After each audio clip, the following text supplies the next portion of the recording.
Today I wanted to talk about beginnings, and actually, this is really cheesy, but I got this piece of the soundbite in my head, so I wanted to read this to you. This is completely out of context, not actually relevant, but it's stuck in my head.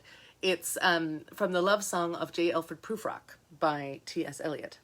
And when I am formulated, sprawling on a pin, when I am pinned and wriggling on the wall, then how should I begin? And that was I was just like, how do we begin? Where do we start? How do we begin? And then one of the next lines is, how should I presume? And it's about beginning. It's about where do we start something? Starting something is very difficult. And so I wanted to talk about that within the context of storytelling, because I think a lot of us don't really know how to start stories, and we can often really leech them of their potency, leech them of their power when we don't know how to begin in a way that is powerful. And the number one mistake that people make when telling a story is they provide too much context at the beginning. So we like to over-explain. We're over-explainers as humans, and especially when we're nervous, we tend to want to explain things before we start. We want to provide as much kind of an out as possible sometimes, but like over-explain things, and it makes the whole thing just kind of diluted. And so when you are asking yourself, oh, I have a story, and whether or not it's at the beginning of a talk or at the middle of a talk isn't really relevant at this point. But, no matter when you're starting a story, when you are starting a story within the context of, another story or a talk or something, when you want to ask yourself, where should I begin? The answer is always right in the middle. Well, not right in the middle. That's not quite the right answer. You leave out. Here's a better way of saying it. I didn't prepare, can you tell? The answer is you leave out as much as possible. And even the things that you think you can't leave out, try leaving those out and see if it still works. Because we just kind of over-explain too much. And I know that doesn't really make a lot of sense, so I'm going to give you an example. But when the question is asked, where do I begin? As close to the middle as possible, as close to the climax, as close to the point of the story as possible. Because otherwise our stories can just balloon into these huge things that aren't really relevant to the point. Because often we're telling a story to make a point. And by including a lot of details that aren't relevant, we can leech the story of its power. But also it takes a lot of time to tell, and then suddenly you've got a 5-minute talk and you've spent 3 minutes telling this one story for this one point, and that doesn't work either. So I want to give you an example, a mistake I made. You can learn from the mistakes that I made. A mistake I made doing this exact same thing, and I know better. I know to start. I love dropping people in the middle of things. This is one of my favorite things to do, and I love helping clients do it. I hadn't told a story in quite some time, and I was getting ready to do a storytelling competition, and I got together with Melody Owen of Nutritious Tooth, and I think it's just Melody Owen Storytelling, actually. But she does storytelling coaching, and we work together a lot. And I said, hey, just another coach's eye on this, because, we can never see what mistakes we're making ourselves. And I brought her my story. And she was hilarious, because she had absolutely no sympathy for me, because I do this to her all the time. She said, Danielle, that first 3 minutes, cut it. It's not important. Because I wanted to tell the story. My story was about getting chased by a baboon in Tsitsikamma Nature Reserve in South Africa. When I went down to South Africa and I got chased by a baboon. And it was very scary. Nothing happened. It was fine. But it was scary for me. I thought I was possibly going to die. Turns out, not at all. But that's what I thought in the moment. And so I wanted to really build up to it. And she said, all this build up, you're giving all this context about how, because I wanted to tell how, I was in South Africa with my spouse to meet my family. And it was the first time he'd ever been to South Africa. And so I wanted to take him to all my favorite places. And one of them was this Tsitsikamma Nature Reserve. It is the most beautiful place on earth, I think. It's this, this original forest on these mountains next to this water, which is just beautiful, like crystal clear green, and they've got this what's it called, a suspension bridge, and I wanted to tell all the details. None of that was relevant to the story, because the story was about me getting chased by a baboon. But I wanted to give all the context because it was so rich for me. And that is the huge challenge, is that we want to create this world and we want to create an atmosphere. And so we provide way too much context and we talk way too much, and then we don't drop someone in the middle of the story. So instead of doing all that preamble of, we were on this trip and we were visiting my dad and it was so beautiful and I'd been there when I was 16 and I wanted to come back and all this stuff, instead of saying all that stuff, after a little bit of coaching, my story started with, I'm sitting on a rock overhanging the ocean and I bite into my apple. And can you see how different that is? How much it just puts you in the moment compared to all this context. And often when people do that, and I've coached a lot of people doing storytelling, what I'll notice is they'll give all the context and then they'll drop into the story. And the context does feel separate. It feels not like an introduction, almost sometimes like an introduction, sometimes more like an apology or like an explainer. They want to kind of getting their nervousness out. And when we can let go of that nervousness and drop ourselves right into the story, right into that moment, it is so much more powerful. Even if later, maybe you have to go back and provide a tiny little piece of context, starting right in the middle.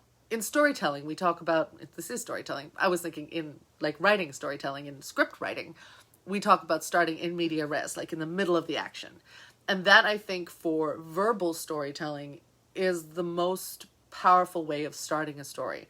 Not starting kind of at the beginning and the preamble and the lead up, because we don't have that much time. We don't have that much time to keep our audience's engagement. And especially if we're using a story as part of a much larger talk, you don't have the time to spend on that story. And we should just cherry pick the best pieces.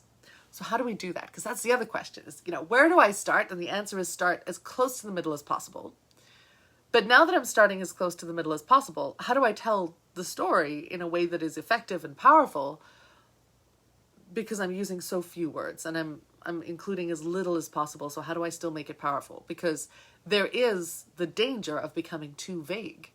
And if my story is vague and it's just, I was in Titsukama and I was chased by a baboon.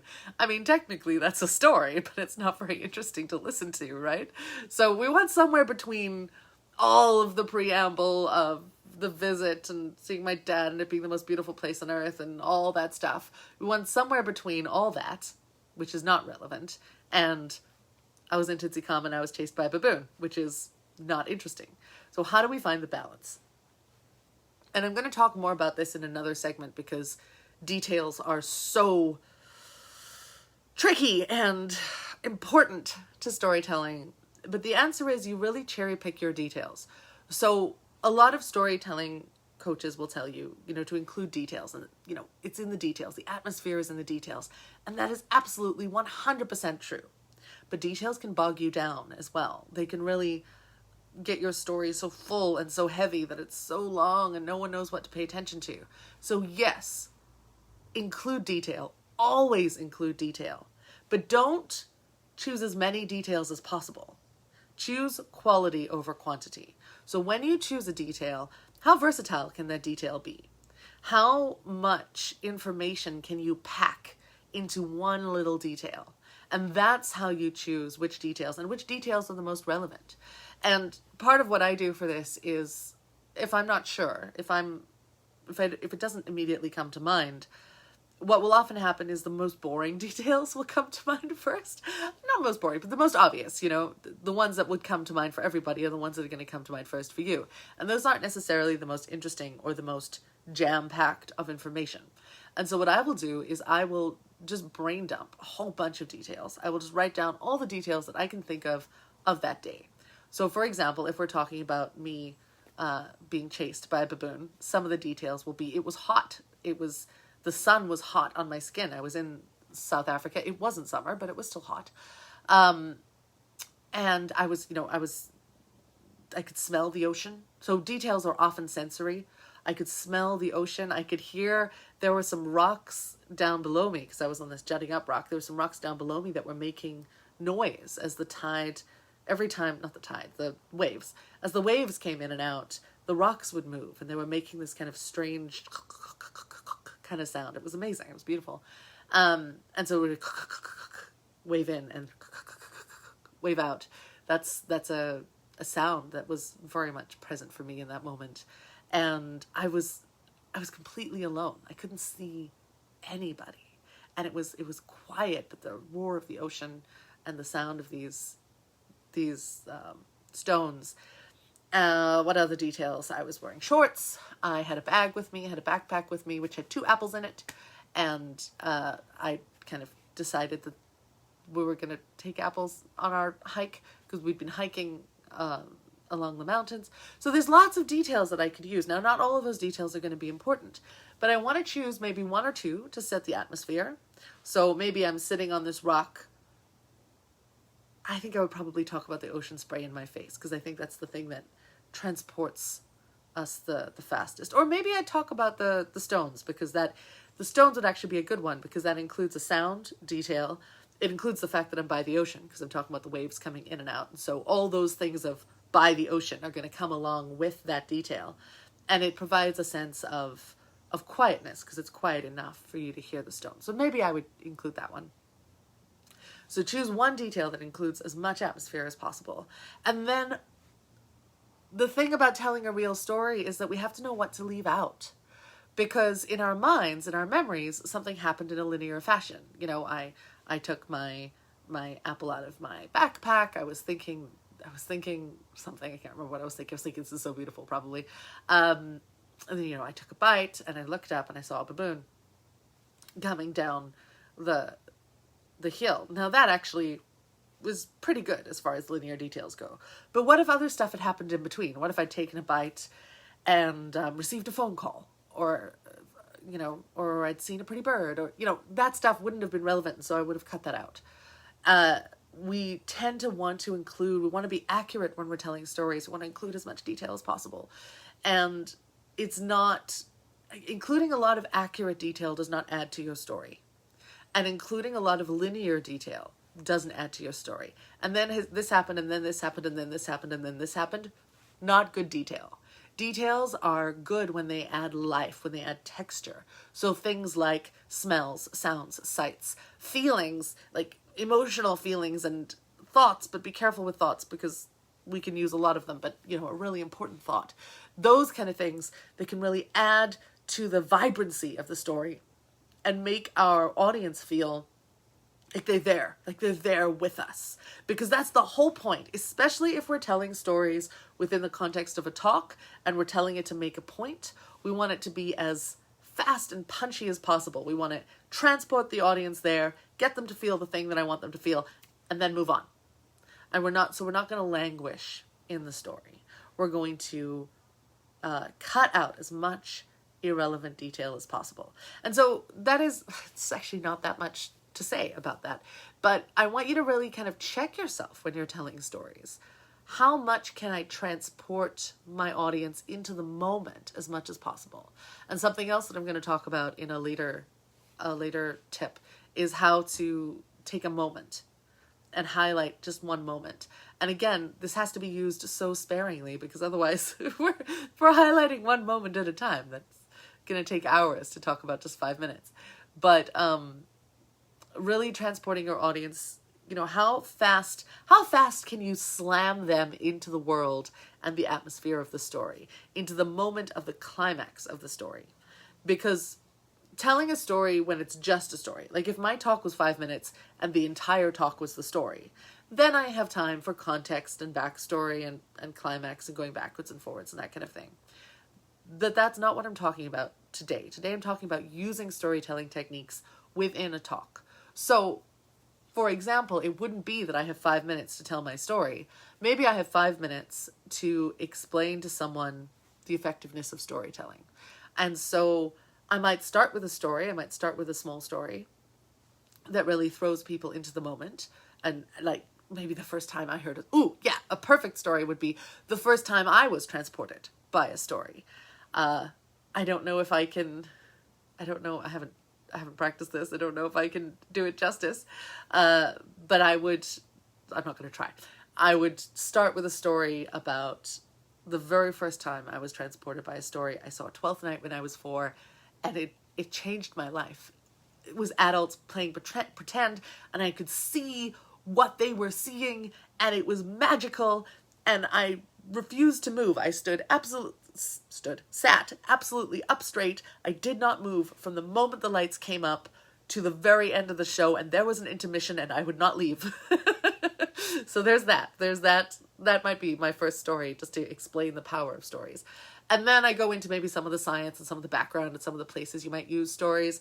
And then I might talk about where to start in a story. And I would use this example of, me wanting to provide a lot of context and how to just throw someone into a story. And so that kind of becomes an example story. So that's maybe not a good example. Maybe another kind of point along the way of this 5-minute talk of why stories are important to us might be a story of a client. Now I'm going to make this up because this isn't true, but I'm going to make it up. For example, a hypothetical story of a client who was extremely intelligent with what they did. They were a scientist, and they were giving these very important talks at their work, and everyone was falling asleep. Everyone was falling asleep in their talks. They didn't understand why, because what they were talking about was so exciting to them, and it was so important to them. And just by connecting with some of the stories that were part of their information. So maybe what they were talking about was going to space. And instead of talking about all the maths and, all the different calculations and the different materials used to make the spaceship, they inserted a story right at the beginning about why they love space and why they decided to go. Let's pretend they work at NASA. Why not? This is hypothetical. They can work anywhere. They're working at NASA, and they share a story right at the beginning of the wonder that they felt when they were a child, and going to liftoffs and being taken around the country as a kid, and looking up at the sky and thinking, one day we're gonna put someone on the moon. And then they did, and it's this beautiful big thing. And maybe from that move into, and as a child I was always testing things, and I realized that even my paper boat that I made in the water would dissolve, and I thought, space is so much more stressful on materials than water. How can I contribute to making a material so strong that it withstands, I don't know, I'm making this up, but you know what I mean? So taking a story, a personal story, and making it relevant to the very technical, very dry topic of, potentially this made up topic of, which materials work best on a NASA space shuttle. And so linking that to something real that people can reach to, and then instead of falling asleep, their audience applauded afterwards or something. I'm doing a lot of or somethings. It's because I'm vague, because I didn't prep this story beforehand. That is good to know. See, we're all learning here. My point was that within this 5-minute talk about the importance of storytelling, I've already included 3 stories. We've got the story at the beginning of the importance of storytelling. We've got the story kind of near the middle about where to start, and my baboon story. And then we have this story of this scientist at NASA. And so I cannot afford within 5 minutes to go into too much detail about any of those stories. And I have to really choose my details so concisely, so delicately and so carefully, because they can't be vague. And that last story was too vague because I made it up on the spot. And so this is why preparation is important. And I am learning too. This is why preparation is important, because in the moment, though the details that are going to come to you under stress, or first off, they're not necessarily going to be the details that are the strongest or the most full for you. They're not going to be the ones that really transport your audience.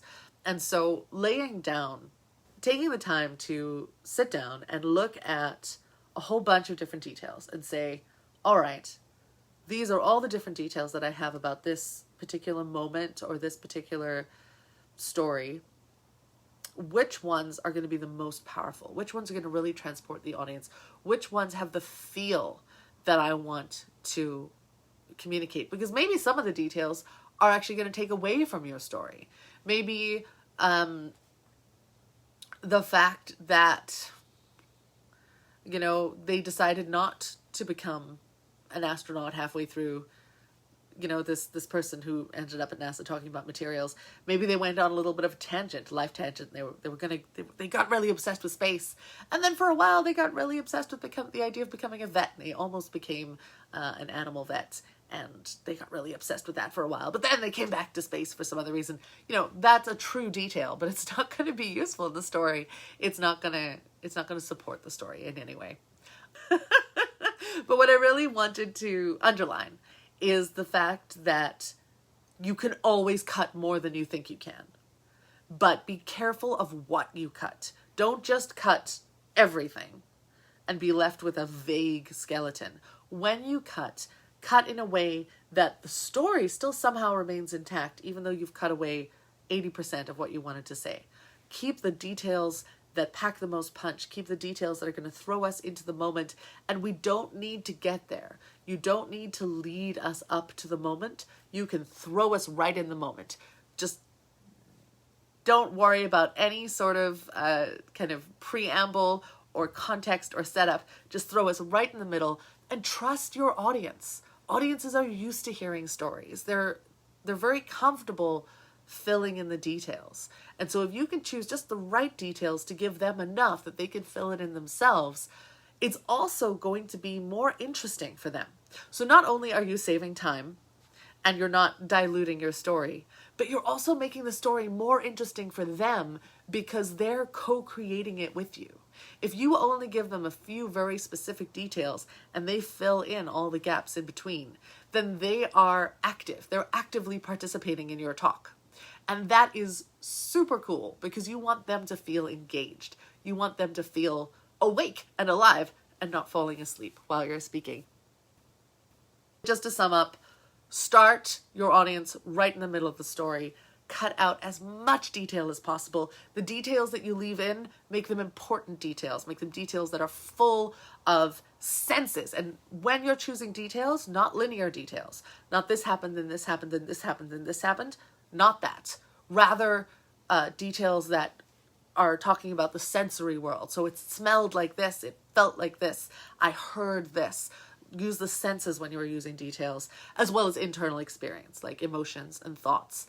And then remember that when you are doing this kind of sparse storytelling, that it allows your audience to make up the story with you, and that gets them to come along and engage with you more, which is what we all want. We're all telling stories so that our audience will be more engaged with us.